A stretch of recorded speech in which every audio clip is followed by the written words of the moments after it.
Section 58 மார்க்கேஜ்னா என்ன, மார்க்கேஜர்னா என்ன, மார்க்கேஜின்னா என்ன, மார்க்கேஜ் மணி, மார்க்கேஜ் டீடை டிஃபைன் பண்ணுதேன் அப்படின்னா இந்த செக்ஷனில் எத்தனை வகையான மார்க்கேஜ்கள் வரலாம் அப்படின்னு.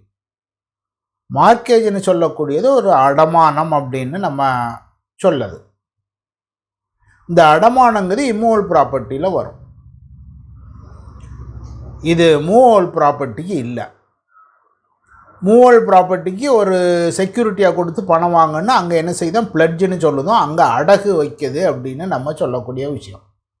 நகையை கொடுக்கும், அடகு வைக்கும், எடுத்து அந்த கடனை திருப்பி கொடுக்க வரைக்கும் அது அவர்கிட்ட செக்யூரிட்டியாக இருக்குது. மூவல் ப்ராப்பர்ட்டியை ஒன்லி பை டெலிவரி தான் நம்ம அதனுடைய ஒரு ஆள்கிட்ட கொடுக்க முடியுங்கிறதுனால நம்ம நகையை கொடுத்தாலும் அவர் நமக்கு கடன் தராரு மூவல் ப்ராப்பர்ட்டி. அப்படி கொடுக்காம ஒரு செக்யூரிட்டியை கிரியேட் பண்ணணுன்னு தான் ஹைபாத்திகேஷன் ஒரு கான்செப்ட் வந்துருக்கு. அந்த ஹைபாத்திகேஷனுங்கிறது சட்டத்தில் இல்லை, ஒரு வழக்கத்தின் காரணமாக வந்ததான், எந்த சட்டத்திலையும் டிஃபைன் பண்ணலை.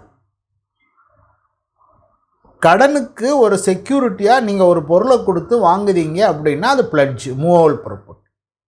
இம்மூவபுளாக இருந்தால் அது மார்க்கேஜ். அதனால் மார்க்கேஜை பற்றி ட்ரான்ஸ்ஃபர் ஆஃப் ப்ராப்பர்ட்டி ஆக்டில் சொல்லுதாங்க. இது இம்மூவல் ப்ராப்பர்ட்டிக்கு இல்லை, மூவல் ப்ராப்பர்ட்டி, இம்மூவல் ப்ராப்பர்ட்டிக்கு மட்டும். Definition: a mortgage is the transfer of an interest in a specific immovable property. First condition, ஒரு இம்மூவல் ப்ராப்பர்ட்டியில் உள்ள ஒரு உரிமை மாற்றம் செய்யப்படுகிறது. அடுத்தப்பில் எதுக்காக அப்படின்னு சொல்லுவாங்க, for the purpose of securing payment of money advance or to be advance by a for loan existing or future debt. For the purpose of securing payment of money, ஒரு கடன் கொடுத்ததுக்கு ஒரு பாதுகாப்புக்காக இதை நீங்கள் செய்தீங்க. எதை? Transfer of interest. அந்த கடன் கொடுத்ததுங்கிறது ஏற்கனவே கொடுத்துருக்கலாம் அல்லது கொடுக்கன்னு சொல்லலாம். நான் நாளைக்கு லோன் தரேன், நீ இன்றைக்கி எனக்கு செக்யூரிட்டியை க்ரியேட் பண்ணு, அல்லது பணத்தை கொடுத்துட்டா நீ நாளைக்கு செக்யூரிட்டியை க்ரியேட் பண்ணு, ரெண்டும் செய்யலாம். Money advance or to be advanced by way of loan. Existing or future debt, ஏற்கனவே இருக்க கடனுக்கு நீ சரியில்லை, ஒருத்தன் ஒரு நம்பிக்கையின் பேரில் ஒரு பக்கத்து வீட்டுக்காரனுக்கு ஒரு 5000 கொடுத்தான், ஒரு ரொம்ப அவசரம் ஆஸ்பத்திரி செலவுன்னு ஒரு 10,000 வாங்கினா, இப்படி வாங்கி வாங்கி ஒரு 50,000 ஆகிட்டு. ஒரு அளவுக்கு மேலே போயிடப்பா நிறைய வாங்கிட்டு ஒரு 50,000 வாங்கிட்டு எனக்கு ஏதாவது செக்யூரிட்டி தான்னா ஒரு பத்திரம் போட்டு வீட்டை எழுதி தந்துடுறேன் அப்படின்னு எழுதி கொடுக்கலாம். அதுவும் கூட மார்க்கேஜில் வருது. அப்போ மார்க்கேஜ்னு சொல்லக்கூடியது transfer of interest for the purpose of securing a debt. அது கொடுத்தது அல்ல கொடுக்க போகிறதா இருக்கலாம். இது ஒரு வகை. அதில் பின்னால் அடுத்த பார்ட்டு கொடுத்தது are the performance of a engagement which may give rise to pecuniary liability. ஒரு செயலை செய்து அதன் வழியாக பணம் சம்பந்தப்பட்ட ஒரு லைபிலிட்டி வருது, கடமை வருது அப்படின்னு சொன்னால் அங்கேயும் ஒரு மார்க்கேஜ் கிரியேட் பண்ணலாம். உதாரணம், சீட்டு எடுக்காங்க, 40 சீட்டில் 5வது சீட்டில் எடுத்துட்டாரு, 35 சீட்டு பாக்கி இருக்குது, மாதம் 1 லட்ச ரூபா சீட்டு, 35 லட்ச ரூபா. இவன் கெட்டாமல் போயிட்டான்னா 35 லட்ச ரூபா போயிடும். அப்போ என்ன செய்யணும், ஒரு செக்யூரிட்டி தந்துரு, 35 லட்சத்துக்கு நீ மாதம் 1 லட்சம் வச்சு கட்டுவேன்னு செக்யூரிட்டி தான் அப்படின்னு கேட்கலாம். ஒரு கான்ட்ராக்ட் விட்ருக்காங்க கவர்மெண்ட்டில், நீ கான்ட்ராக்டுக்கு நீ டெபாசிட் மணி கொடுக்கணும், பேங்க் கேரண்டி கொடுக்கணும் அப்படின்னு கேட்பாங்க. அந்த இடத்துலையும் மார்க்கேஜ் தேவைப்பட்டால் எடுக்கலாம். ஒரு பெர்ஃபார்மன்ஸு, அந்த பெர்ஃபார்மன்ஸு செய்யலைன்னா பெக்கூனியரி லைபிலிட்டி. பெக்கூனியரி லைபிலிட்டின்னு சொல்லக்கூடியது பணம் தொடர்பான ஒரு லைபிலிட்டி வருது அப்படின்னா அங்கே மார்க்கேஜ் எடுக்கலாம். இதுதான் டெஃபனிஷன். டெஃபனிஷனுக்குள்ளே மார்க்கேஜுக்குள்ளே என்ன வருதுன்னா, ஒரு கடன் இருக்கணும், அந்த கடனை செக்யூரிட்டியாக ஒரு சொத்தை கொடுக்காங்க, அந்த கடன் இருக்கதாக இருக்கலாம், இல்லை வரப்போகிற கடனாகவும் இருக்கலாம். எக்ஸிஸ்டன்ஸ் ஆஃப் டெட் ஆர் ஒரு future debt, creation of mortgage to secure the debt, அல்லது ஒரு பெர்ஃபார்மன்ஸு, அங்கே பெர்ஃபார்மன்ஸில் பெக்கூனியரி லைபிலிட்டி வரக்கூடிய பெர்ஃபார்மன்ஸ். அந்த மார்க்கேஜ் ப்ராப்பர்ட்டியை கொடுக்கவருக்கு பேர் மார்க்கேஜ், வாங்குதவருக்கு பேர் மார்க்கேஜ். அந்த பணத்துக்கு பேர் மார்க்கேஜ் மணி, அந்த அக்ரிமெண்ட்டுக்கு பேர் மார்க்கேஜ் டீடு. இதுதான் மார்க்கேஜினுடைய டெஃபனிஷன். அடமானம் அப்படின்னா என்ன அப்படிங்கிறதுக்குள்ள டெஃபனிஷன். இனி இதில் வகைப்படுத்துகிறாங்க. இந்த மார்க்கேஜ் பல விதமாக இருக்கணும். ஒரு கொஞ்சம் விதையை சொல்லிவிட்டு இது இல்லாமல் நீ என்ன வேணாலும் ஒரு மார்க்கேஜாக வச்சுக்கிடலாம் அப்படின்னு. இதில் 2 ஃபேக்டர் இங்கே அங்கே 2 ஃபேக்டர் எல்லாம் எடுத்து ஒரு காம்பினேஷன் வர உண்டாக்கிடலாம். அனாமலஸ் மார்க்கேஜ் அப்படின்னா அது ஒரு டெஃபனிஷன். இப்போ சிம்பிள் மார்க்கேஜ்னு பார்க்கும். Where without delivering possession of the mortgage property. Mortgage ப்ராப்பர்ட்டிக்கு பொசஷன் கொடுக்கல. Mortgagor binds himself personally to pay. நான் வாங்கின கடனை உனக்கு திருப்பி தந்துடுதேன், அதற்கு நான் தனிப்பட்ட முறையில் உனக்கு கடன் பட்டு இருக்கிறேன்னு எழுதி கொடுக்கும். அது கூட என்ன எழுதும், and expressly or impliedly in the event of his failing to pay according to the contract. ஒப்பந்தப்படி நான் உனக்கு பணம் செலுத்தவில்லை என்றால் உனக்கு இந்த சொத்தை விற்று எடுப்பதற்கு உரிமை இருக்கிறது. இதுதான். அப்போ அவருக்கும் இந்த ப்ராப்பர்ட்டிக்கும் ஒரு சம்மந்தம் இல்லை. ஒரு 1 லட்ச ரூபா கடன் வாங்குதாரு. கடன் வாங்கி எழுதும்போது என்ன சொல்லுதாரு, நான் உன்னிடம் 1 லட்ச ரூபாய் கடன் பட்டுள்ளேன், அதை நான் திருப்பி தந்து விடுவேன், தனிப்பட்ட முறையில் நான் தருகிறேன். அப்படியே நான் தரலன்னா இந்த சொத்தை விற்று நீ எடுத்துக்கோ அப்படின்னு. அதுதான் சிம்பிள் மார்க்கேஜ். பொசஷன் கொடுக்கல. என்ன சொல்லுதாரு, in case of my default you take this property and sell it and have your money. நீ இந்த சொத்தை விற்று நீ பணத்தை எடுத்துக்கோ. Agrees expressly or impliedly. Even implied கூட மார்க்கேஜில் வரும். இந்த ஈவெண்ட் ஆஃப் ஹிஸ் ஃபெயிலியர் அப்படின்னு delivering possession of mortgage property இல்லை, பர்சனல் லயபிலிட்டி இருக்குது. இந்த மார்க்கேஜில் சில மார்க்கேஜில் பர்சனல் லைபிலிட்டி கொடுக்காங்க, சில மார்க்கேஜில் பர்சனல் லைபிலிட்டி கொடுக்கல. சிம்பிள் மார்க்கேஜில் பர்சனல் லைபிலிட்டி கொடுக்காங்க, வேறு மார்க்கேஜில் பர்சனல் லைபிலிட்டி இல்லை. அது என்ன டிஃபரன்ஸ்னு பார்த்தீங்கன்னா, ஒரு சோல் ப்ரொப்ரைட்டருக்கும் ஒரு லிமிடெட் கம்பெனிக்கும் உள்ள ஒரு வித்தியாசம். ஒருத்தர் சோல் ப்ரொப்ரைட்டர் ஒரு பிஸ்னஸ் பண்ணுறாரு, கடை வச்சுருக்காரு. கடையில் 10 லட்ச ரூபாய்க்கு பொருள் வச்சுருந்தார், 20 லட்ச ரூபா கடன் ஆகிட்டு. அப்போ 20 லட்ச ரூபா கடன் கொடுத்தவங்க இந்த 10 லட்ச ரூபா பொருளையும் எடுத்துக்கிட்டு பாக்கி உள்ள 10 லட்ச ரூபாய்க்கு அவன் வீட்டில் இருக்க மற்ற பொருட்களை வந்து எடுத்துக்கிடலாம். அன்லிமிட்டட் லைபிலிட்டி தான் பர்சனல் லைபிலிட்டி. தனிப்பட்ட முறையில் லைபிள். ஒரு லிமிட்டட் கம்பெனின்னு இருக்குன்னா அந்த கம்பெனியில் 1 லட்ச ரூபா நீங்கள் மூலதனம் போட்டிங்கன்னா அந்த கம்பெனி மூட்டி 10 லட்சத்துக்கு 20 லட்சம் கடனை வாங்கிட்டாங்க, கம்பெனியை க்ளோஸ் பண்ணுதாங்கன்னா அந்த பணம் போட்டவருடைய லைபிலிட்டி என்னன்னா எவ்வளோ பணம் அந்த பிஸ்னஸில் போட்டாரோ அதுதான். இதே மாதிரி தான் லிமிட்டட் லைபிலிட்டி பார்ட்னர்ஷிப்பும் இருக்குது. அங்கே வந்து பர்சனல் லைபிலிட்டி இல்லை. நீங்கள் பிஸ்னஸுக்கு எவ்வளோ போட்டீங்க அதுதான், அதுக்கு மேலே இல்லை. இதுதான் ரெண்டுக்குள்ள வச்சாலும் பர்சனல் லைபிலிட்டின்னா அந்த குறிப்பிட்ட லைபிலிட்டி அதன் வழியாக தீர்க்கப்படவில்லை என்றால் வேறு வகையான சொத்துக்களின் வழி எடுக்கப்படும். இப்போ சிம்பிள் மார்க்கேஜில் ஒருத்தர் 10 லட்ச ரூபா கடன் வாங்கியிருக்காரு, மார்க்கேஜை கொடுத்து அதுக்கு ஒரு சொத்தை கொடுத்துருக்காரு. இந்த சொத்தை வச்சு நீ எடுத்துக்கோப்பா, நம்ம 10 லட்சம் நான் கொடுக்கலன்னா சொத்தை வச்சு எடுத்துக்கோங்காரு. அந்த சொத்து அன்றைக்கி நல்ல மதிப்பாக இருந்தது. பக்கத்தில் இப்போது கொஞ்சம் குடிசை போட்டெல்லாம் கொஞ்சம் வந்தாங்க, அந்த லேண்ட் வேல்யூ குறைஞ்சி போச்சுன்னு சொல்லுவாங்க. அவன் கடன் கொடுக்கையில் 10 லட்ச ரூபா கடன் கொடுத்தாரு, ஒரு ப்ராப்பர்ட்டியை விற்று இன்கேஸ் நான் உனக்கு பணம் தரலைன்னா இந்த சொத்தை விற்று எடுத்துக்கோங்க தான் சிம்பிள் மார்க்கேஜ். பொசஷன் கொடுக்கல, சார்ஜ் கிரியேட் பண்ணியாச்சு. அப்படி இருக்க சூழ்நிலையில் அதை விற்கும்போது 10 லட்சம் கிடைக்கல, 5 லட்சம் தான் கிடைக்குன்னு சொன்னால் அவர் என்ன செய்யலாம், இவரோட வேறு ப்ராப்பர்ட்டிகளுக்கு அகைன்ஸ்டாக கோர்ட்டில் கேஸை கொடுத்து அந்த ப்ராப்பர்ட்டிலேருந்து எழுதி வாங்கித்தாங்க அப்படின்னு கேட்கலாம். மார்க்கேஜ் பணம் மார்க்கேஜ் சொத்துலேருந்து கிடைக்கலன்னா பர்சனல் லைபிலிட்டி இருக்குன்னா மற்ற சொத்துக்களிலிருந்து ஈடுகடுத்த வேண்டும். இதுதான் பர்சனல் லைபிலிட்டி. சில மார்க்கேஜில் இல்லை, சிம்பிள் மார்க்கேஜில் இருக்குது.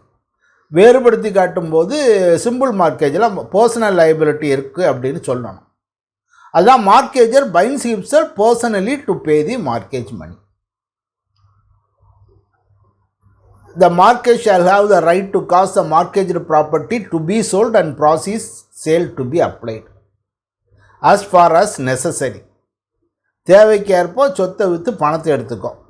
இதுதான் சிம்பிள் மார்க்கேஜ். இனி அடுத்த மார்க்கேஜை டிஃபைன் பண்ணுவாங்க condition mortgage by conditional sale. Where a mortgagor ostensibly sells the mortgaged property. ஒரு சேல் மாதிரி ஆனால் சேல் இல்லை. சேலை எழுதி கொடுக்காரு, சேல் மாதிரி எழுதி கொடுக்காரு, ஆனால் சேல் இல்லை. சேலுன்னா என்ன?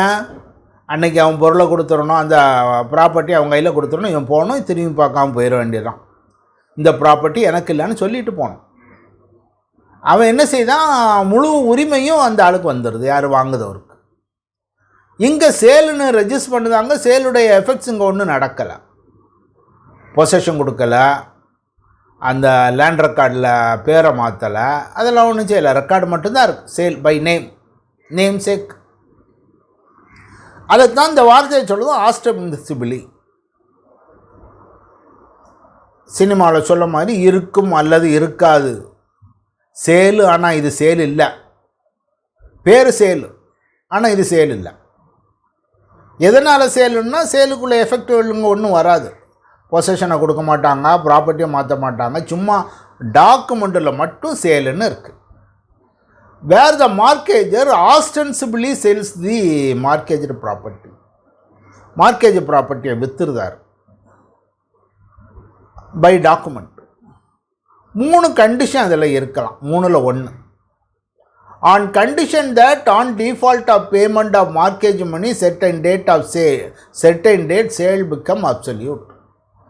இன்றைக்கி ஆஸ்டென்சிபிள் சேல், இன்னும் 2 வருஷத்தில் நீ பணம் கட்டவில்லை என்றால் இந்த சேல் அப்சல்யூட் சேலாக மாறிடுது. அப்சல்யூட் சேலுன்னா அவர் வருவார், இதை நான் உரிமைதாரர், எனக்கு பொசஷனை தான் எடுத்துக்கிடுவார். அந்த சே கொண்டு போய் டாக்குமெண்ட்டை கொண்டு போய் ரெவன்யூ ரெக்கார்டு எல்லாத்துலேயும் மாற்றிக்கிடுதார். அப்சல்யூட் சேலாக கன்வெர்ட் ஆகுது ஆன் டிஃபால்ட். இது ஃபஸ்ட்டு கண்டிஷன். இல்லை, அப்படி இல்லை, அவர் பணம் கட்டிட்டார்னா அந்த சேல் வாய்ட் ஆயிடுது. இந்த தேதியில் நான் பணம் கொடுத்து விட்டேன் என்றால் இந்த அக்ரிமெண்ட்டுக்கு பலன் இல்லை, எஃபெக்ட் இல்லை. 3வது, on condition that such payment being made the buyer shall transfer the property to the seller. இப்போ என்னெல்லாம் வருது? அந்த பணம் கட்டலையா, பணம் கொடுக்கல, வாங்கின கடனை கொடுக்கலன்னா சேல் அப்சல்யூட் ஆகுது. வாங்கின கடனுக்கு கொடுத்தாச்சு அப்படின்னா சேல் வாய்ட் ஆயிடுது. வாங்கின கடனை கொடுத்தாச்சுன்னு சொன்னால் பையர் என்ன செய்யணும்? திரும்ப இவருக்கு ஒரு சேலை எழுதி கொடுக்கணும். இப்படி ஒரு condition. The transaction is called mortgage by conditional sale. அந்த மார்க்கேஜி பேர் மார்க்கேஜி பை கண்டிஷனல் சேல் அப்படின்னு. இதில் ஒரு நிபந்தனையை உள்ளே வச்சுருக்கான். Such transaction shall be deemed to be a mortgage unless. அந்த இதை ஒரு மார்க்கேஜை கண்டிஷனல் சேல்னு நம்ம எடுத்துக்கிடணும்னா என்ன இருக்கணும்னா, the condition is embedded in the document which effects or purports to effect the sale. எந்த ஒரு ஆவணத்தின் வழியாக ஒரு சேல் நடக்கிறதோ அந்த ஆவணத்தில் தான் இந்த கண்டிஷனும் சேர்ந்துருக்கணும். இது சேலுக்கு ஒரு டாக்குமெண்ட்டு, திருப்பி கொடுக்கறதுக்கு ஒரு டாக்குமெண்ட் அப்படின்னா அதை எடுத்துக்கிட்டது இல்லை.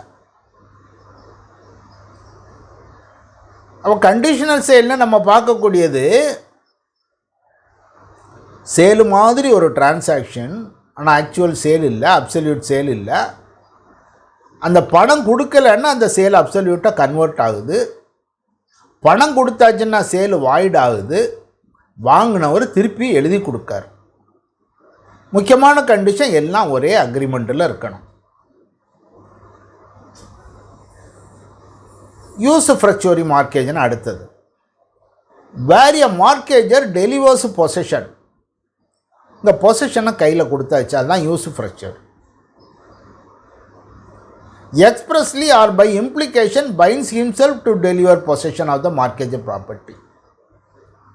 பொசஷனை கொடுக்கலன்னாலும் எக்ஸ்பிரஸ்லி ஆர் பை இம்ப்ளிகேஷன், இல்லை நான் கொடுத்துருதேன், எனக்கு இப்போ பணம் தான் அப்படின்னு கேட்கலாம். உதாரணம் ஒரு வயலை கொடுக்காருன்னு வைங்க, நான் வயலை கொடுத்துருந்தேன், நீ பயிர் வச்சுக்கோ, நீ பயிர் செய்துட்டு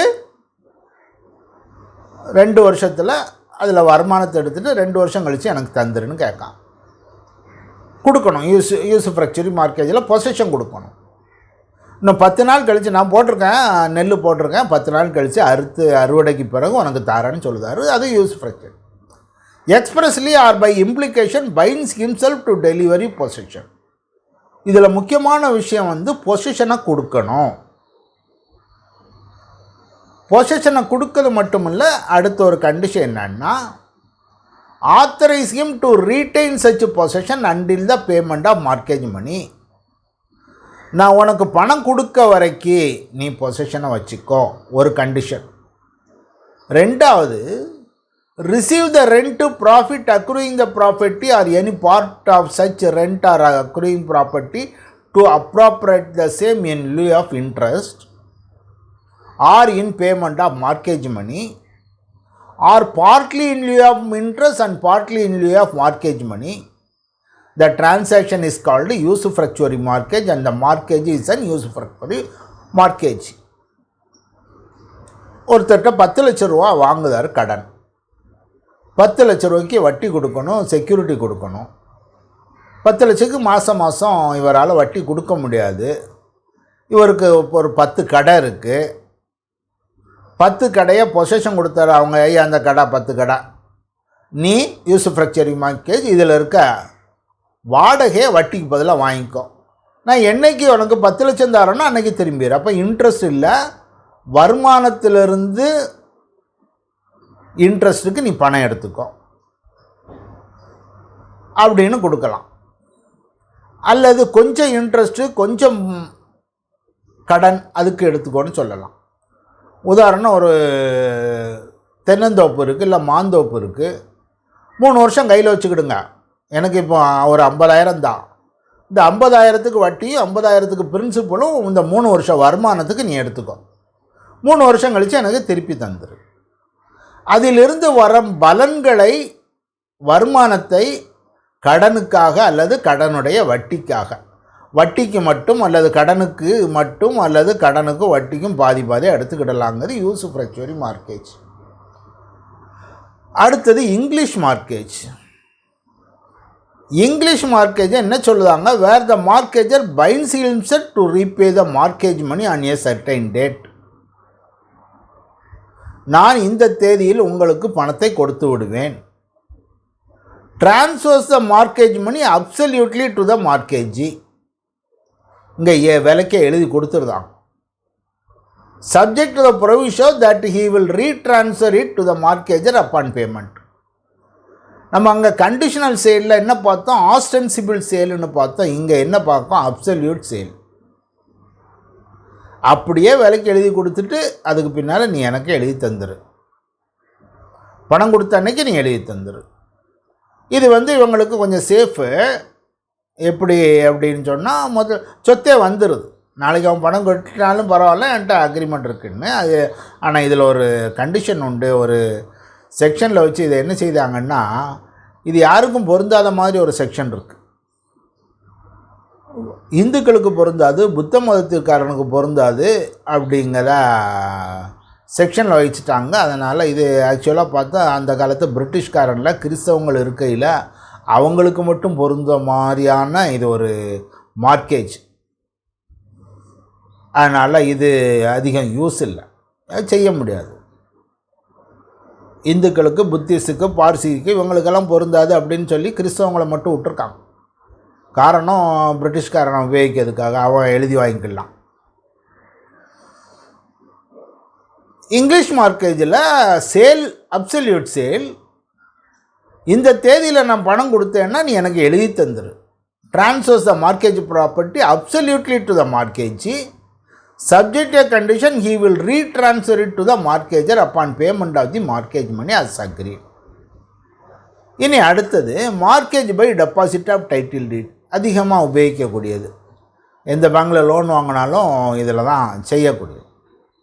Where any person in any of the following town, namely the towns Calcutta, Madras, Bombay and in any other town which the state government by notification specifies. இந்த 3 பிரசிடென்சி டவுன்ஸ்னு பிரிட்டிஷ்காரன் இருக்கையில் சொன்னக்கூடிய டவுன்ஸ் கல்கத்தா, மெட்ராஸ், பாம்பே.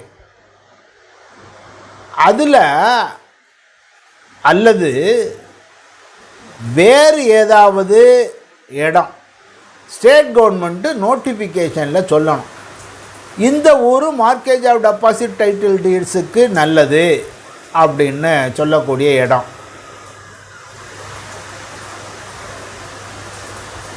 சத்தம் கேட்கா? டிஸ்டர்பன்ஸ் இருக்கா? வெளியே மழை பெய்யுது. இல்லை சார், கிளியராக கேட்குது சார். சரி.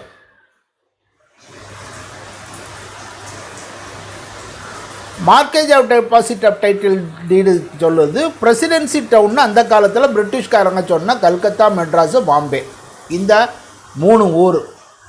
அல்லது பின்னால் என்ன செய்தாங்க, ஏதாவது ஒரு அஃபிஷியல் கெசட்டில் இந்த ஊரையும் நீங்கள் சேர்த்தீங்கன்னா அந்த இடம். இது mortgage of deposit title deed எல்லா இடத்துலையும் நடக்க முடியாது, இதில் குறிப்பிட்ட இடம். கவர்மெண்ட்டு என்ன செய்வாங்க, state government mortgage of deposit title டீட்ஸுக்கு இந்த மாநிலத்தில் உள்ள எல்லா முனிசிபல் கார்ப்பரேஷனையும் நாங்கள் உட்படுத்தியிருக்கோன்னு சொன்னால் எல்லா முனிசிபல் கார்ப்பரேஷனும் உள்ளே வரும். அப்போ இடத்த ஃபிக்ஸ் பண்ணிட்டோம்.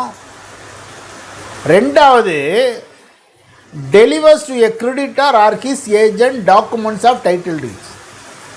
ஒரு கடன் கொடுத்தவர்கிட்ட இல்லை அவருடைய சார்பில் ஒரு ஆள் ஏஜென்ட், அவர் கையில் டைட்டில் ஆஃப் இம்மூவல் ப்ராப்பர்ட்டியை கையில் கொடுக்கணும். எந்த இடத்துல சொன்னோம், என்ன செய்யணும், டைட்டில் டீட்ஸை அவர் கையில் கொடுக்கணும். மூணாவது, intention to create a mortgage. ஒரு செக்யூரிட்டியை கிரியேட் பண்ணணும். இதை ஒரு பத்திரமா வச்சுக்கிடுங்க, செக்யூரிட்டின்னு வச்சுக்கிடுங்க, எனக்கு கடன் தாங்கன்னு சொல்லலாம். அதைத்தான் இதில் சொல்லுதோம். இது mortgage by deposit of title deeds.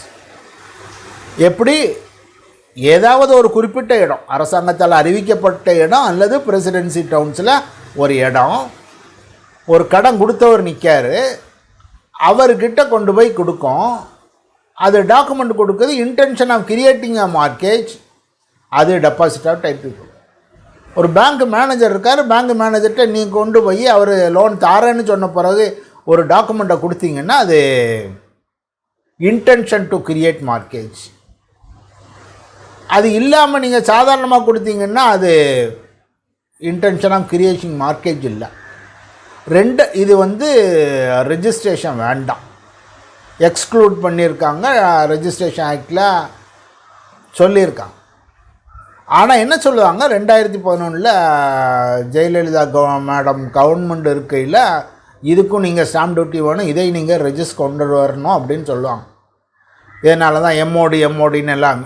எம்ஓடின்னு என்ன, memorandum of deposit of title deeds, memorandum of deposit. நான் இதை நார்மல் கோர்ஸில் முன்னால் என்ன செய்வோம்னா, இதில் ஒன்றும் கிடையாது, மார்க்கேஜ் அக்ரிமெண்ட் ஒன்றும் கிடையாது. நம்ம என்ன பார்த்துருக்கோம், just a delivery of title deeds. கடன் கொடுத்தவன்ட்ட டாக்குமெண்ட்டை, வீட்டு டாக்குமெண்ட் அள்ளி கையில் கொடுத்தா போதும், மார்க்கேஜ் இஸ் கிரியேட்டட். ஒரு அடமானம் அங்கே உருவாகிட்டு. இதுக்காக தான் அந்த காலத்தில் என்ன செய்வாங்க, நாளைக்கு டிஸ்பியூட் வரும், நான் அவனுக்கு சும்மா அந்த பேங்க் மேனேஜர்கிட்ட அந்த டாக்குமெண்ட்டை கொடுத்தேன், லீகல் ஒப்பீனியன் பார்த்து நீங்கள் லோன் தருவீங்களா அப்படின்னு கேட்குறதுக்கு தான் நான் கொடுத்தேன், அவர் அதை வச்சுக்கிட்டு என்ன மார்க்கேஜ் கிரியேட் பண்ணிட்டாங்க அப்படின்னு சொல்லுதார் அப்படிம்பாங்க. அதனால் பேங்கில் என்ன செய்வாங்கன்னா, முதல்ல டாக்குமெண்ட்டை வாங்குவாங்க, பார்ப்பாங்க, லீகல் ஒப்பீனியன்லாம் பார்த்துட்டு கடைசியாக லோன் வாங்குறதுக்கு நாள் இந்த டாக்குமெண்ட்டை என் கையில் நான் வாங்கிட்டு இன்றைக்கி உனக்கு மார்க்கேஜ் கிரியேட் பண்ணதுக்காக நான் கொடுக்க அப்படின்னு வேறு எழுதி வாங்குவாங்க. இப்போ இது அன்னைக்கு தேதியில் ரெஜிஸ்டர் டாக்குமெண்ட்டுன்னு அக்ரிமெண்ட் எழுதிட்டோன்னா அது நார்மல் சிம்பிள் மார்க்கேஜாக போயிடும். டெலிவரி ஆஃப் டாக்குமெண்ட் மட்டும் இருந்தால் தான் ஈக்குவல் மார்க்கேஜ். இன்றைக்கி தேதியில் நான் உங்கள்கிட்ட டாக்குமெண்ட்டை கையில் கொடுத்துருக்கேன்னு சொன்னால் அது சிம்பிள் மார்க்கேஜ், அங்கே ரெஜிஸ்ட்ரேஷன் வேணும். அதுக்காக என்ன செய்வாங்கன்னா, ஒரு இன்லைன் லெட்டரில் கையெழுத்து போட்டு நான் நேற்று உங்கள் பேங்குக்கு வந்தேன், வந்த இடத்துல டாக்குமெண்ட்டை கொடுத்தேன், அந்த டாக்குமெண்ட்டு இந்த லோனுக்காக வச்சுக்கிடுங்கன்னு கன்ஃபர்மேஷன் ஆஃப் ஈக்குவல் மார்க்கேஜ்னு கொடுத்து அதை ஒரு ப்ரூஃபாக மார்க்கேஜ் கிரியேட் பண்ணதுக்குன்னு வச்சுக்கிட்டு இருந்தாங்க. ஆனால் இப்போ சில ஸ்டேட்டுகளில் இதுக்கு ரிஜிஸ்ட்ரேஷன் வந்துட்டு அதனால் அந்த மாதிரி கன்ஃபர்மேஷன்லாம் இப்போ தேவையில்லை.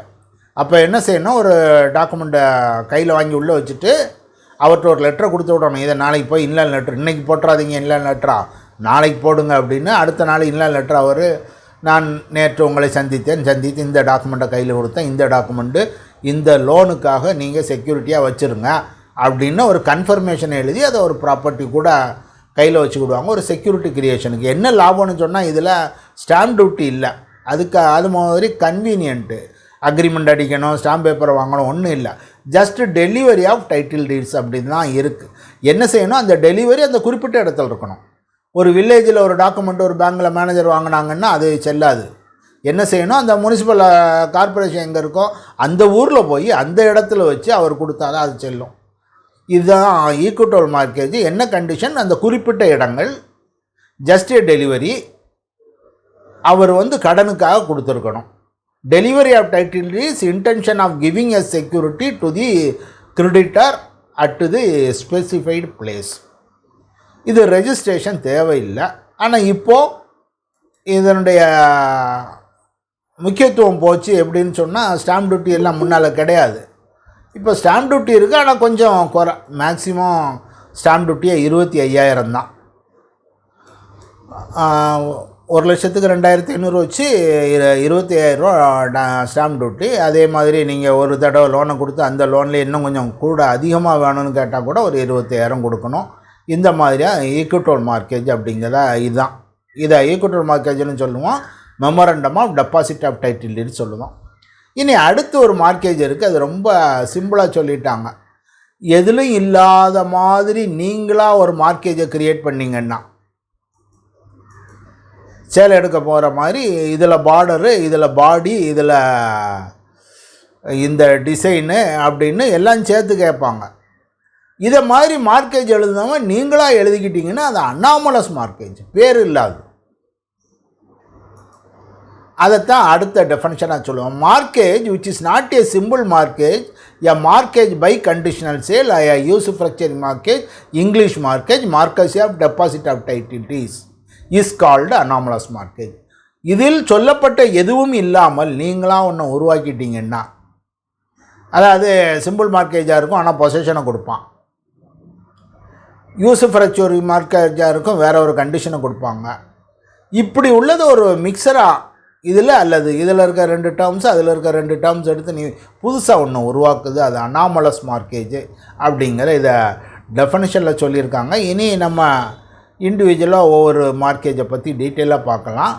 இதில் ஏதாவது சந்தேகம் இருந்தால் கேளுங்க. ரொம்ப சிம்பிளாக தான் சொல்லியிருக்கேன்னு நினைக்கிறேன். இன்னும் டீட்டெயிலாக பார்க்க போகிறோம். இப்போ நம்ம செக்ஷனை பார்த்துருக்கோம், இனி கொஞ்சம் டீட்டெயிலாக பார்ப்போம். செக்ஷன் 58ல் for the purpose of securing அப்படின்னா ஒரு மார்க்கேஜ் அப்படின்னு சொல்லுவாங்க. Securing payment of a loan அல்லது ஃபியூச்சர் டெட்டு அல்லது பெர்ஃபார்மன்ஸு அப்படிங்கிறத சொல்லும்போது நம்ம முக்கியமாக அங்கே என்ன பார்க்கோம், அங்கே ஒரு லோன் இருக்கணும். அப்போ தான் மார்க்கேஜ் வருது. அது லோன் இருக்கதா இருக்கலாம் அல்லது கொடுக்க போகிறதா இருக்கலாம். நேற்று கொடுத்த லோனுக்கு நம்ம இன்றைக்கி செக்யூரிட்டி க்ரியேட் பண்ணலாம், இன்றைக்கி கொடுத்த ரோட்டுக்கு நாளைக்கு செக்யூரிட்டி பண்ணலாம்.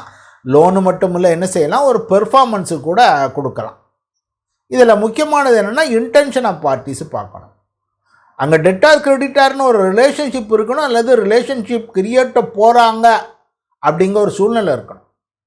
அப்படி இருந்தால் தான் இங்கே ஒரு மார்க்கேஜ் இருக்கணும். அப்போ நீதிமன்றங்கள் இப்போ நம்ம ஆஸ்டென்சிபிள் சேல்னு பார்க்கோம், அப்சல்யூட் சேல்னு பார்க்கோம். அப்படி ஒரு கண்டிஷன் வரையில் என்ன செய்வான், இங்கிலீஷ் மார்க்கேஜ் அப்சல்யூட் சேலு அப்படின்னு சொல்லும்போது அதெல்லாம் லோனெல்லாம் கிடையாது, மார்க்கேஜ் எல்லாம் கிடையாது, எனக்கு தான் எழுதி தந்தான் போ அப்படிமா. இது மார்க்கேஜாக இல்லையான்னு பார்க்க வேண்டிய கட்டாயங்களுக்கு நீதிமன்றங்கள் வரும்போது எந்த இன்டென்ஷனோட கிரியேட் பண்ணாங்க அப்படிங்கிறத பார்க்கணும். அவனுடைய இன்டென்ஷன் பின்னால் என்ன இருக்குது. Transfer of mortgage property, interest, அங்கே ஒரு இன்ட்ரெஸ்ட்டு மாறுது. அதைத்தான் சொல்லுதான் மார்க்கேஜ்னாலே transferring and interest in the immovable property. சில இடங்களில் பொசஷனை கொடுக்காங்க. யூசுஃப்ரக்சரி மார்க்கேஜில் மட்டும் பொசஷனை கொடுக்காங்க. இங்கிலீஷ் மார்க்கேஜில் அவன் பொசஷன் எடுக்கன்னா எடுப்பான், இல்லாட்ட என்ன செய்வாங்கன்னா the same person continue to be in possession. ஆனால் என்ன, அவனுடைய ட்ரஸ்டி மாதிரி இருந்திருக்கணும். இங்கிலீஷ் மார்க்கேஜில் அப்சல்யூட் ட்ரான்ஸ்ஃபர் கொடுத்தாச்சு நம்ம, அதுக்கு பின்னால் பொசிஷன் இருக்கிறதுக்கு உரிமை இல்லை. ஒருத்தர் வீடை எழுதி அப்சல்யூட் ட்ரான்ஸ்ஃபர் கொடுத்துட்டார் இங்கிலீஷ் மார்க்கேஜில். ஆனால் அவர் என்ன செய்தார், நான் வீட்டிலே இருக்கேன்னு கேட்குறாரு. அப்போது on behalf of that person, அவர் சார்பில் இவர் அந்த சொத்தை பாதுகாத்துக்கிட்டு இருக்காரே தவிர இவருக்கு அங்கே இருக்கிறதுக்கு பொசிஷனுக்குள்ள உரிமை இல்லை. அவர் என்ன சொல்லுவார், அவர் சார்பில் தான் இருக்காருன்னு தான் எடுத்துக்கிடணும். பொசிஷன் கொடுக்குறது யூசுஃப்ரக்சரி மார்க்கேஜில் கொடுக்கும், மற்ற மார்க்கேஜில் நார்மலாக பொசிஷன் கொடுக்கறதில்ல. ஆனால் இங்கிலீஷ் மார்க்கேஜில் கொடுத்ததாக எடுத்துக்கலாம். இது ஆக்ஷனபிள் கிளைம் அப்படிங்கிற டெஃபனிஷனுக்குள்ளே வரல. ஆக்ஷனபிள் கிளைம் அப்படின்னு ஒரு செக்ஷன் வருது, ஒரு டெஃபனிஷன் வருது. எப்படின்னு சொன்னால், நீதிமன்றத்தில் உங்களால் சென்று ஒரு உரிமையை நிலைநாட்டி பணம் எடுத்துக்கொள்ள முடியும் என்றால் அது ஆக்ஷனபிள் கிளைம். அதில் மார்க்கேஜ் பிளட்ஜு என்ன செக்யூரிட்டி இருக்க ஐட்டத்தை அதில் எடுத்துட்டாங்க. இது mortgage debt is not an actionable claim. இதில் இன்ட்ரெஸ்ட் மாறுது அப்படின்னு Bank of India versus Abhay D Narottam அப்படின்னு ஒரு கேஸு. இங்கே அக்ரிமெண்ட்டு அவங்க கையில் இல்லை.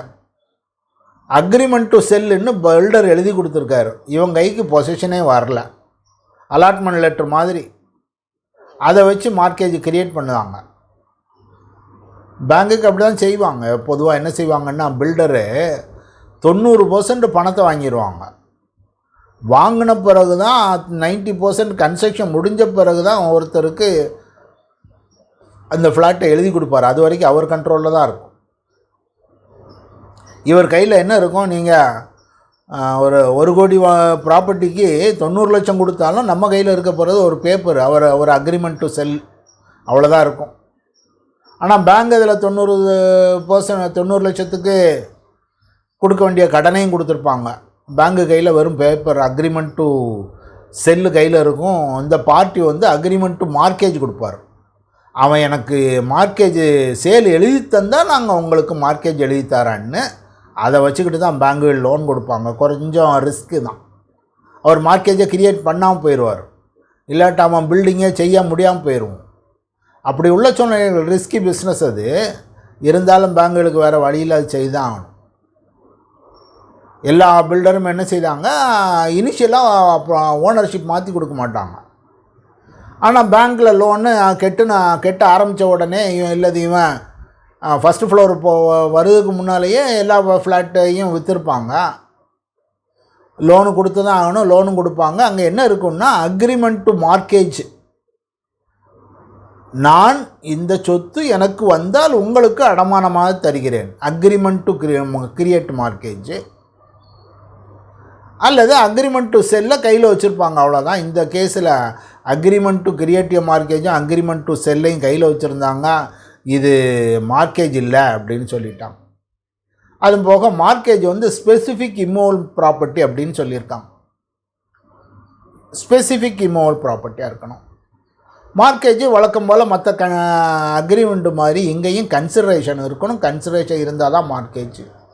என்னது consideration? A promise to give money அல்லது மணி கிவன், ரெண்டுமே இருக்கலாம். நான் கொடுத்த கடனுக்கு நீங்கள் மார்க்கேஜ் பண்ணுவீங்க, அல்லது I promise you to pay money, it is a promise. அந்த ப்ராமிஸு கன்சிடரேஷனை எடுத்துக்கிட்டு அங்கே மார்க்கேஜ் கொடுக்கலாம். நான் பேமெண்ட் ஆஃப் மார்க்கேஜ் வரும்போது என்ன ஆகும் அப்படின்னு, நான் பேமெண்ட் வரும்போது அவன் மார்க்கேஜ் ப்ராப்பர்ட்டிக்கு அகைன்ஸ்டாக போகிறான். வேறு ஒரு கேஸில் ரஷிக்லால் வர்சஸ் ராம்நாராயண், இவர் மார்க்கேஜ் கிரியேட் பண்ணிட்டார், a promise to give money, அவ்வளோதான். இதில் என்ன சொல்லுதோ, மார்க்கேஜ் மணி இன்றைக்கா இருக்கலாம் நாளைக்கா இருக்கலாம் அப்படிங்கிறத சொல்லுவோம். பழைய கடனுக்கு நீங்கள் மார்க்கேஜ் கிரியேட் பண்ணலாம், அல்லது இன்றைக்கி கொடுக்க கடனுக்கு மார்க்கேஜ் கிரியேட் பண்ணலாம், அல்லது நாளைக்கு கொடுக்க போகிற கடனுக்கும் மார்க்கேஜ் கிரியேட் பண்ணலாம், ஃபியூச்சர் டெட்டுக்கு மார்க்கேஜ் கிரியேட் பண்ணலாம். இப்படி உள்ள கேஸில் அவர் மார்க்கேஜ் ஒன்று கிரியேட் பண்ணிட்டார், ஆனால் அவன் கடன் கொடுக்கல. அந்த கேஸில் ரஷிக்லால் வர்சஸ் ராம்நாராயணன் என்ன சொல்லுவாங்கன்னா, இந்த mere non payment of mortgage money cannot have the effect of rendering the mortgage invalid. அவன் கடன் கொடுக்கலன்னா என்ன செய்யணும், அவன் தான் அந்த எனக்கு மார்க்கேஜ் வேண்டான்னு திருப்பி கொடுக்கணும். மார்க்கேஜ் கிரியேட் பண்ணது அப்படி தான். ப்ராமிஸ் கொடுத்தாங்க, நீ மார்க்கேஜை கிரியேட் பண்ணனா அந்த மார்க்கேஜ் டிரான்சாக்ஷன் இஸ் ஓவர். அடுத்தது மார்க்கேஜ் டீடுங்கிறது ஒரு அக்ரிமெண்ட்டு. ஒரு அக்ரிமெண்ட்டுன்னு சொன்னான்னா நம்ம செக்ஷன் 10 கான்ட்ராக்ட் ஆக்டில் என்னெல்லாம் சொல்லுது? கெப்பாசிட்டி ஆஃப் கான்ட்ராக்ட் வேணும், லாஃபுல் கன்சிடரேஷன் வேணும், லாஃபுல் ஆப்ஜெக்ட் வேணும், ஃப்ரீ கன்சென்ட் வேணும், இதெல்லாம் சொல்லுது. அதெல்லாம் இருந்தால் தான் அந்த மார்க்கேஜ் டீடு செல்லும், இல்லாட்டா செல்லாது. மார்க்கேஜும் சேலும் ரெண்டும் பொருத்தி பார்த்திங்கன்னா இதில் உள்ள டிஃப்ரென்ஸு சேலில் ஓனர்ஷிப்பு ஃபுல்லாக மாறி போகுது. இதில் ஒரு இன்ட்ரெஸ்ட்டை மட்டும்தான் நம்ம மாற்றி கொடுக்கும் அப்படிங்கிறது இது மார்க்கேஜுக்கு பொதுவான விஷயம். இனி அடுத்து சிம்பிள் மார்க்கேஜை பார்ப்போம். சிம்பிள் மார்க்கேஜ்னால் without delivering a possession, mortgagor personally promises to pay, personal liability இருக்குது. நான் பணத்தை கட்டலைன்னா நீங்கள் இந்த சொத்துக்கு எதிராக போங்க அப்படின்னு சொல்லலாம். அந்த சேல் எடுத்துகிட்டு அந்த பணத்தில் நீங்கள் மார்க்கேஜுக்கு எடுத்துக்கிடுதீங்க. இதை எசென்ஷியல் கேரக்டர்னு இதை பார்க்கும்போனா நோ டெலிவரி ஆஃப் ப்ராப்பர்ட்டி நம்ம டெலிவரி கொடுக்கல. ரெண்டாவது எசென்ஷியல் திங்க அப்படின்னு பார்க்கும்போது, எசென்ஷியல் கேரக்டர்னு பார்க்கும்போது பர்சனல் லைபிலிட்டி. சிம்பிள் மார்க்கேஜில் பர்சனல் லைபிலிட்டி இருக்குது. மூணாவது mortgagee's right to sell mortgaged property. அந்த மார்க்கேஜ் ப்ராப்பர்ட்டியை விற்று பணம் எடுக்கலாம். விற்று பணம் எடுக்கலான்னா இவன் அடுத்த நாளே போய் இதை நான் விற்றுட்டேன், நான் என் பணம் எடுத்துட்டேன்னு முடியாது. நீதிமன்ற வழியாக தான் எடுக்க முடியும். நீதிமன்றத்தில் போய் கடன் கொடுத்துருக்கேன், தரலை, நீங்கள் விற்று பணத்தை தாங்க அப்படின்னு நீதிமன்ற வழியாக கேட்கணும். அடுத்தது சேல் ப்ராசீஸை என்ன செய்ய போகிறோம்? சேல் ப்ராசீஸை லோனுக்கு வச்சுக்கோ. லோனுக்கு போக பாக்கி உள்ளதை அவன் கையில் கொடுத்துடணும். எனக்கு நான் 5 லட்சம் லோன் கொடுத்தேன், உன் வீடு 10 லட்சம், கையில் 5 லட்சம் வச்சுக்கோ, நான் 5 லட்சம் வச்சுக்கிட்டேன். கடன் கொடுத்தவர் வீடை விற்காரு, விற்றுட்டு தேவையான பணத்தை எடுத்துகிட்டு மீதி அவங்க கையில் கொடுத்துட்டாரு. அதே சமயத்தில் குறைஞ்சி போச்சுன்னா 10 லட்சம் கடன் கொடுத்தவன் வீடு 5 லட்சம் தான் போகுது, 5 லட்சம் நீ இன்னும் தா அப்படின்னு கேட்கணும். இது சிம்பிள் மார்க்கேஜ். இனி மார்க்கேஜ் பை கண்டிஷனல் சேலை பார்க்கலாம். இது கொஞ்சம் வித்தியாசமானது. இப்போ கொஞ்சம் பேர் இதுக்கு போகிறாங்க. ஏன்னு சொன்னால் அங்கே ஒரு சேல் அக்ரிமெண்ட் மாதிரி வந்துடுறதுனால கிரெடிட்டாருக்கு இன்னும் கொஞ்சம் எஃபெக்டிவாக இருக்குது. Mortgage by conditional sale, ostensible sale, இதுதான் முக்கியம். அங்கே இங்கிலீஷ் சேல் வரும்போது அப்சல்யூட் சேல். ஆஸ்டென்சிபிள் சேல் அப்படின்னு சேல் மாதிரி இருக்குது ஆனால் இல்லை. Ostensible sale subject to a condition, on default it shall become absolute sale. இப்போதைக்கு நான் சேல் மாதிரி எழுதியிருக்கேன், ஆன் டிஃபால்ட் இது அப்சல்யூட் சேலாக மாறிடுது. அல்லது பணத்தை கொடுத்தாச்சா அந்த சேல் வாய்டு, பணத்தை கொடுத்தாச்சா நீ எனக்கு திரும்பி எழுதி தந்துடு. இந்த 3 கண்டிஷனும் ஒரே அக்ரிமெண்ட்டில் இருக்கணுங்கிறது ரொம்ப முக்கியமானது. இது ஆரம்ப காலத்தில் இல்லை. இந்த ட்ரான்ஸ்ஃபர் ஆஃப் ப்ராப்பர்ட்டி வரும்போது இந்த செக்ஷன் எல்லாத்துலேயும் 1ல் இருக்கணும் அப்படின்னு வரல, பின்னால் எழுதி சேர்த்தாங்க. இதை சில ப்ராக்டிக்கல் டிஃபிகல்ட்டி வரும்போது சேர்த்தது. ஆஸ்டென்சிபிள் சேல்னா which from outside if you look as a sale மாதிரி தெரியுது. In substance it is a mortgage. அதில் மார்க்கேஜ் வித் செர்டன் கண்டிஷன். இதில் முக்கியமாக பார்க்கும்போது இன்டென்ஷனை தான் பார்க்கணும், ரிலேஷன்ஷிப்பை பார்க்கணும். அவன் மார்க்கேஜுக்கு சேலுன்னு சொல்லுதீங்க, அதை மார்க்கேஜ்னு சொல்லுதோம். அதனால் கன்ஃபியூஷன் வரும். அப்படி கன்ஃபியூஷன் வரும்போது என்ன மாதிரி ரிலேஷன்ஷிப்பில் இருந்தாங்க, என்ன மாதிரி இன்டென்ஷன் இருந்தாங்கங்கிறத பார்க்கணும். இன்டென்ஷன் ஆஃப் த பார்ட்டிஸ் முக்கியம். அது மார்க்கேஜ் இன்டென்ஷனாக என்ன ரிலேஷன்ஷிப்பு அவங்களுக்குள்ளே இருந்தது அப்படிங்கிறத பார்க்கணும். அது போக அங்கே அந்த கண்டிஷன்ஸை உள்ளே வச்சுருக்கணும். இந்த தேதியில் நான் உனக்கு பணம் தரவில்லை என்றால் இது அப்சல்யூட் ட்ரான்ஸ்ஃபர். இந்த தேதிக்குள் நான் உனக்கு பணம் தந்து விட்டால் நீ எனக்கு தந்துவிட வேண்டும். இந்த சேல் அப்சல்யூட்டு. இந்த தேதியில் பணம் தந்து விட்டால் வாய்டு, இந்த தேதியில் நான் பணம் தந்து விட்டால் வாய்டு, அப்சல்யூட்டாக மாறாது. தரவில்லை என்றால் அப்சல்யூட். இப்படி இருக்கையில் டிஃபால்ட்டாக இருந்தால் என்ன செய்ய முடியும்? சேலு தந்துட்டேன்னா விற்கன்னு முடியுமா? முடியாது. இங்கே என்ன செய்யணும்? நீதிமன்றத்துக்கு போய் நீதிமன்றத்தில் செக்ஷன் 67 சொல்லுத மாதிரி ஒரு சூட்டு, ஒரு டிகிரி வாங்கிட்டு வந்து தான் நீங்கள் விற்கணும் அப்படின்னு இருக்குது. அது போக சிங்கிள் டாக்குமெண்ட்டில் தான் இருக்கணுங்கிறது ஒரு முக்கியமான கண்டிஷன். ஒரு case Pandit Chunchun versus Sheikh Ebadat Ali.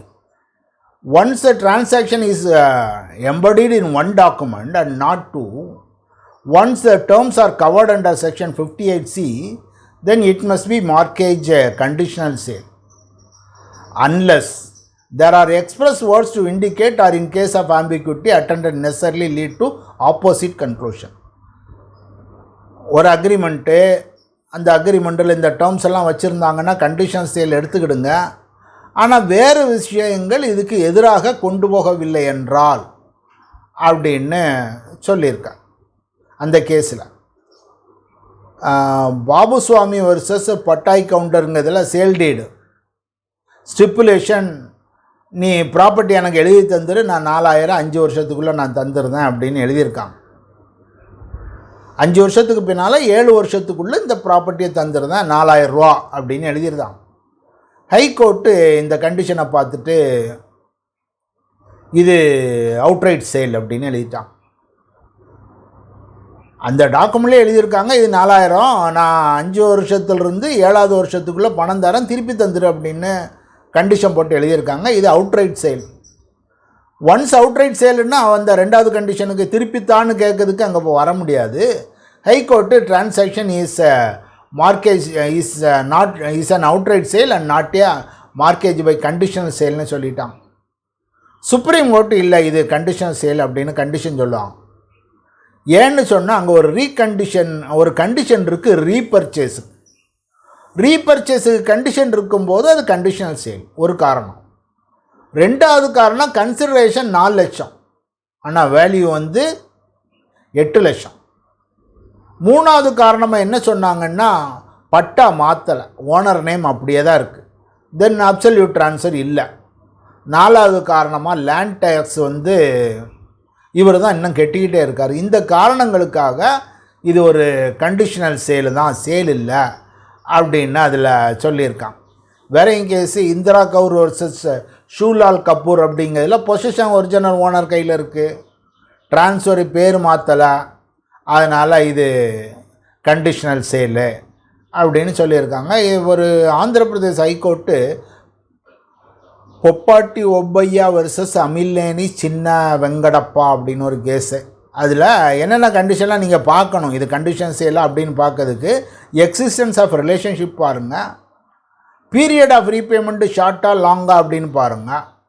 Short period is indicative of sale, long period of mortgage.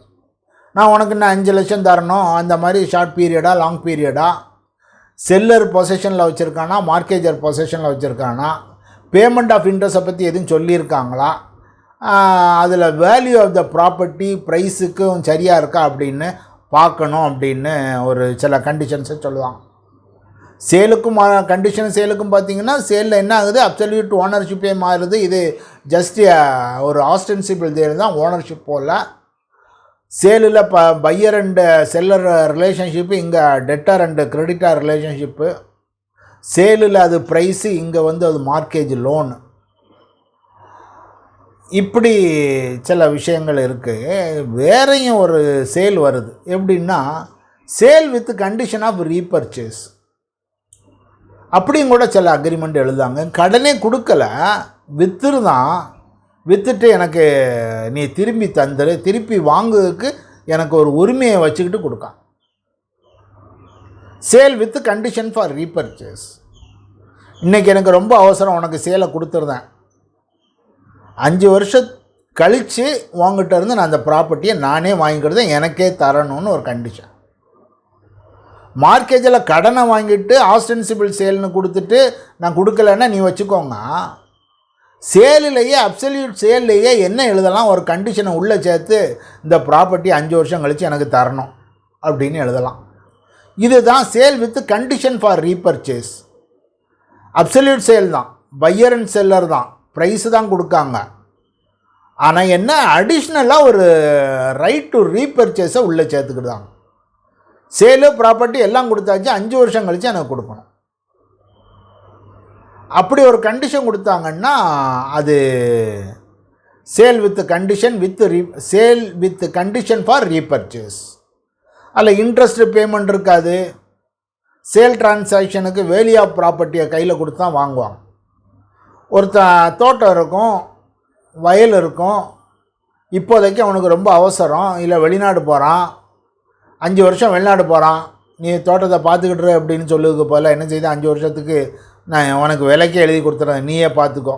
ஆனால் 5 வருஷம் கழித்து எனக்கு நீ தரணும், எனக்கு ஒரு ரைட் 5 வருஷம் கழித்து அதை வாங்குது.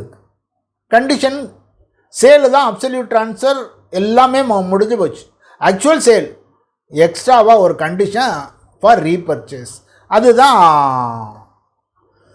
Sale with condition for repurchase.